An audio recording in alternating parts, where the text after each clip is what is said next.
What's up everyone, Eugene right here, and let's have a real talk about Biomutant.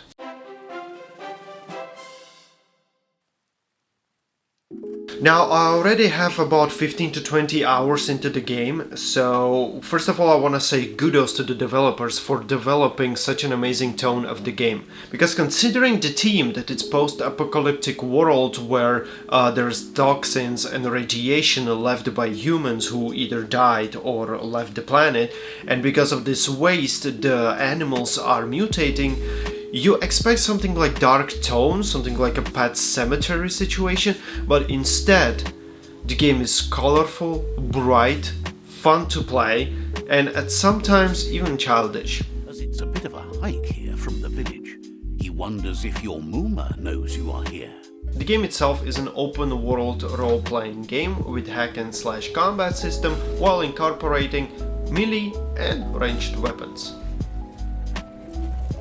Combat system in this game is very diverse, but at the same time very well balanced. You have multiple melee weapons to choose from. You can have a huge hammer that deals massive damage but at the same time is very slow, or you can have two slash weapons that deal moderate damage but on the other hand are very fast. Or you can unlock special weapons either by defeating enemy tribe or increasing the reputation with your own tribe. Besides melee weapons, you have a ranged combat here consisting of guns, rifles, automatic rifles, and again some special weapons like boomerang. Considering this is a hack and slash game, most of all, the ranged weapons are still playing a very important part, unlike any other, like let's say Devil May Cry, where guns are simply unuseful. Melee weapons, ranged weapons, every gear that you have can be adjusted, can be modified, can be upgraded or downgraded, up to your choice. You can even switch between types of weapon. You can grab a pistol, change the base of the weapon, and suddenly it becomes a shotgun. Besides that, you can dismantle things for crafting materials, and you can use to craft your own weapons, either ranged or melee, or even craft yourself a gear. Also, you have multiple abilities that you can choose during the combat. These abilities can be unlocked, as well as any perks or attributes for a character. Quest system in this game is as any quest system in RPG. You have main quest, you have side quests, and you have smaller quests like exploration or dedicated to some specific areas. If you get lost, the map is very well designed. You can actually see even where characters are, or you can see a road of unexplored parts so you don't get lost. Now, as I mentioned before, the world here is amazing. The scenery of each area are very well crafted, very detailed. The world can be explored by many types of vehicles. You have either mounts that you can actually acquire by simply taming them in the free world, or you receive them for quest, or you can use the boat or even a robot. Maybe there are more. There's possibility that you'll receive more vehicles as you progress through the story, because quite frankly, each vehicle I received not for the purpose of traveling the world, but I received the vehicles to battle the boss. Yes, each boss was not the same. I was not on my feet and I was usually using either a boat or a robot or anything different, which is very cool. Besides completing the main story or playing side quest, each quest has choices. These choices are aligned either to light side or dark side. Yes, your choices can have consequences not only in the quest itself, but in the dialogues that you will have in the future and maybe the whole future of the world. Yes, I believe this game has multiple endings. What kind of ending you will receive, it depends on your actions itself. You are free to choose their fate, but not free from the consequences of your choice. He'll leave it up to you to decide the fate of the rival Sifu, but suggests you be merciful. Do good, and good will follow you. Now, story in this game is quite powerful, and to be honest is kinda divided into three categories. The first is the story that is happening at the moment. It tells you where you're going, what you need to do, and it will tell you how the fate of the whole world rests on you. The other story follows you as you try to explore your past, since you forgot what happened to your parents. And now the third one is kinda like a side story. You're trying to find out what happened to the humans how this world, also how animals that are now inhabiting this world came to be. To me, this is the most amazing story of it all, because quite frankly, I would love to know what happened.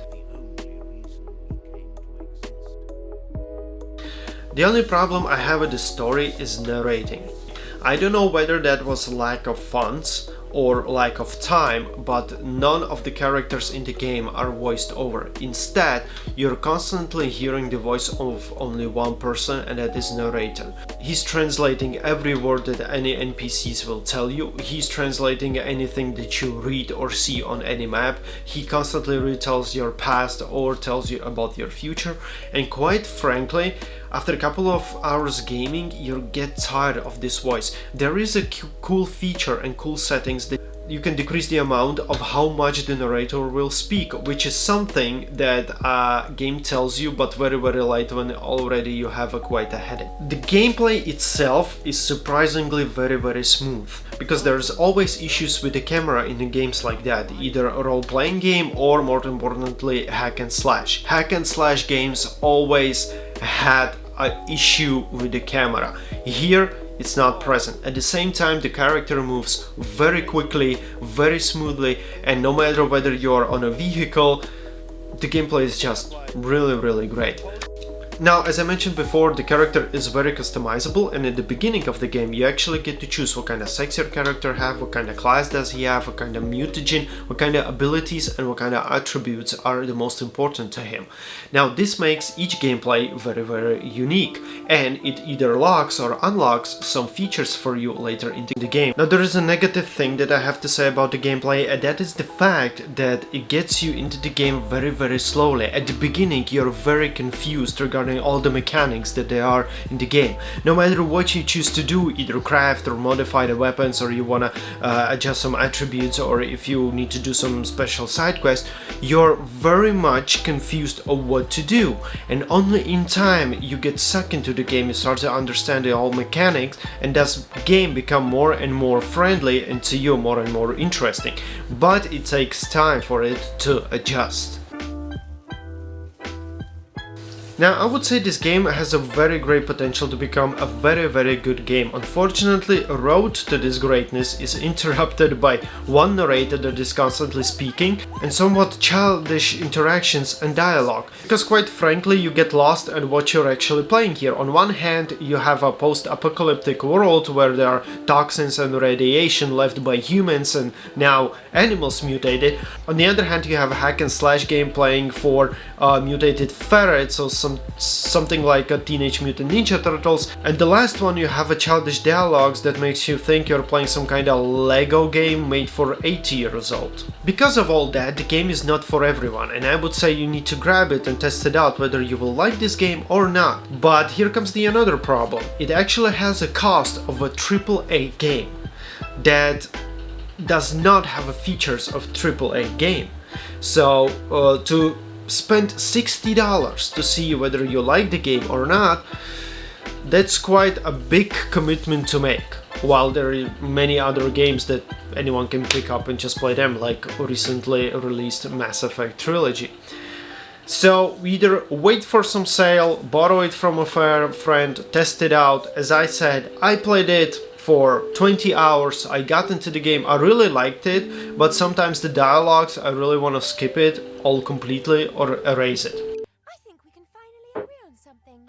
It is better to be alone than in bad company. But best of all is being good company yourself. I hope that made you more clear on what kind of game it is, whether you enjoy it or not. If you have any question, feel free to ask them down below in the comments, or come to my live stream and we can talk about it there. This was a real talk with Eugene about Biomutant. I hope you enjoyed the video. I see you guys next time, stay safe out there, and as always, keep on playing, my friends. Set a bang, bang, bangity bang, set a bang, bang, bangity bang, bang, bang, bang, bang, bang, bang, bang, bang, bang, set a bang, bang, bang, bang, bang, bang, bang. Bam, bam, bada, bada, bam.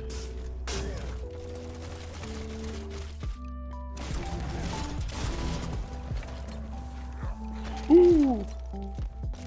Are you kidding me right now?